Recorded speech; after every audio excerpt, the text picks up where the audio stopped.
10টি ডজন বেশি পাবলিক কো ভালো না, আবার নিতে চায় না, তাহলে এই কোনটা হইলো তার দাম বাড়াইতে ভালো।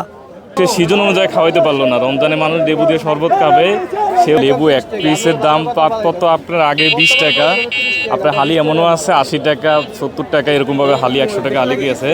এখন আলি ওনারা ডজন বেচতেছে 10 টাকা লেবুর দাম। আসলে সিন্ডিকেটের মানে খপ্পর থেকে বাংলাদেশ কখনোই বের হতে পারে নাই, এখন ভবিষ্যতে পারবে কিনা জানি না। আমি যে চালটা কিনি এটা কিনতাম ধরেন 71-72, এখন সেটা প্রায় 90 টাকার কাছাকাছি। এটা খুবই দুঃখজনক আর কি। সাধারণ মানুষ স্বস্তিতে তো কোনো সময় হয় না, থাকে না। তো নিম্নবিত্ত বা মধ্যবিত্তরাই বেশি কষ্ট করে। আর এবারের মতো 210 বছরের ভিতরে মনে হয় তরকারির দাম আর কম হয় না।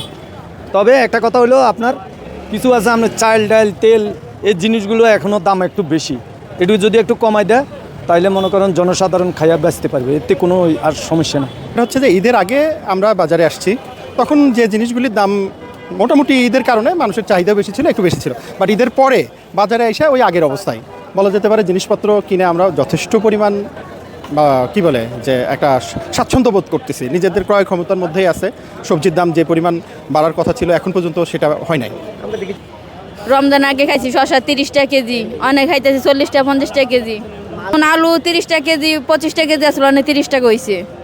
রমজানের পর তো দাম বাড়ছে, এই টুকটাক ওই সাধারণ 10 টাকা 5 টাকা করে বাড়ছে সব কিছুতে। বাজার অনেক কম মনে হচ্ছে আমার কাছে, কারণ আমি যেগুলো কিনলাম, যেমন এই যে চিচিঙ্গা কিনছে 30 টাকা করে, তারপর লাল শাক হচ্ছে আপনার 5 টাকা আটি, তারপরে 30 টাকা করে টমেটো, 30 টাকা করে ভেন্ডি, লতি হচ্ছে 1 কেজি হলো 40 টাকা, ধনিয়া পাতা আটি হচ্ছে আপনার 5 টাকা করে। তো সব আমার কাছে যথেষ্ট কম মনে হয়েছে আর কি। রমজানে এই যে শসা বিক্রি করছি, রমজানে শসা বিক্রি করছি 100 থেকে 120 টাকা শসা বিক্রি করছি। এখন শসার কেজি মাত্র 50 টাকা কেজি।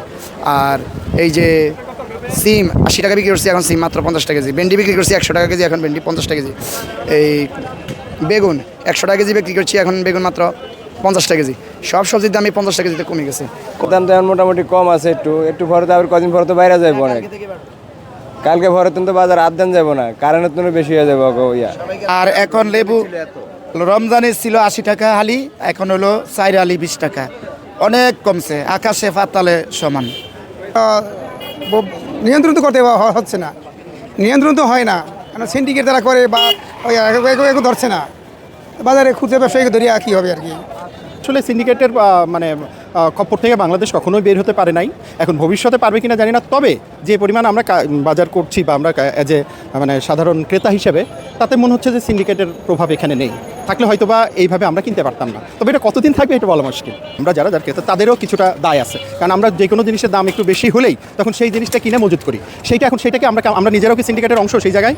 এর দাম অবশ্যই, আমি যে চালটা কিনি এটা কিনতাম ধরেন 71-72, এখন সেটা প্রায় 90 টাকার কাছাকাছি। এটা খুবই দুঃখজনক আর কি। এই ব্যাপারে যদি সরকার মানে আমাদের ইন্টারিম গভর্নমেন্ট যদি মানে দৃষ্টি আকর্ষণ করতে বলছি আপনার মাধ্যমে, তাহলে বোধহয় আমাদের জন্য অ্যাজ এ ক্রেতা হিসেবে এটা অনেকটা স্বস্তিদায়ক হবে। লেবু এক পিসের দাম কত আপনার আগে 20 টাকা, আপনার হালি এমনও আছে 80 টাকা 70 টাকা এরকমভাবে হালি 100 টাকা হালি গিয়েছে। এখন আলি ওনারা ডজন বেচতেছে 10 টাকা লেবুর দাম। তো রমজান মূল্যতে যে জিনিসটা কম বিক্রি করার কথা, ওই মুহূর্তটাতে ওরা অতিরিক্ত দাম নিয়েছে। এখন এই মুহূর্তে এসে দেখেন আপনার লেবুর ডজন 10 টাকা বলতেছে। সে সিজন অনুযায়ী খাওয়াইতে পারলো না। রমজানে মানুষ লেবু দিয়ে শরবত খাবে, সেই অনুযায়ী এখন দাম অনেক কিছুই মোটামুটি একটু কমে আসছে, ঈদের পর দেখা যাচ্ছে আর কি। লেবু আপনার রমজান মাসে অনেক দাম ছিল ভাই, আর এখন তো মনে করেন যে একটু অনেকটাই কম দাম। 10টি ডজন বেশি পাবলিক কো ভালো না, আবার নিতে চায় না, তাহলে এই কোনটা হইলো তার দাম বাড়াইতে ভালো। ঈদের সময় জিজ আমার দাম 5000 টাকা, হেঁটে আগে কিনে 500 টাকা কিনতে চায় না, খালি বেচছি 20 টাকা সমানে কিনছে। ডজন বেশি 10 টাকা করে টাক পরে আইসে, ডজন 10 বেশি পাবলিক কিনে না।